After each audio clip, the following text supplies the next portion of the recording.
শুধুমাত্র নবীজির প্রতি দরুদ প্রেরণ করার আমলটাই জিকির হিসাবে সবচেয়ে বেশি করেন, দোয়া হিসাবে যদি এটাই আপনি সারাদিন করতে থাকেন তো আপনার জন্য যথেষ্ট হবে, আল্লাহর কাছে আর কিছু না চাইলেও চলবে। দুরুদ মানে হলো নবীজির জন্য দোয়া করা। ভাই, আল্লাহ তার হাবিবকে রহম করবেন, আপনার আমার দোয়ার দিকে আল্লাহর তাকানোর কোনো ঠেকা আছে? নবীজি কি আমাদের দোয়ার কোনো মুখাপেক্ষী?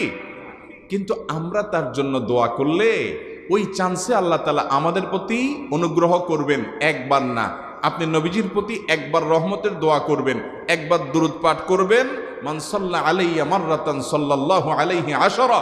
নবীজি সাল্লাল্লাহু আলাইহি সাল্লাম বলেছেন, একবার আমার জন্য তোমরা দোয়া করলে, আমার প্রতি দুরূদ পাঠ করলে, আল্লাহ তাআলা তোমাদের জীবনে 10 বার 10 জায়গায় 10 টাইমস তোমাদের উপরে আল্লাহ তাআলা অনুগ্রহ করবেন। আপনি টেরও পাবেন না কত জায়গায় আল্লাহ অনুগ্রহ করেছেন, আল্লাহ বাঁচাই দিয়েছেন, একটুর জন্য শেষ হয়ে যান নাই। ওই যে দুরূদ পড়ছেন,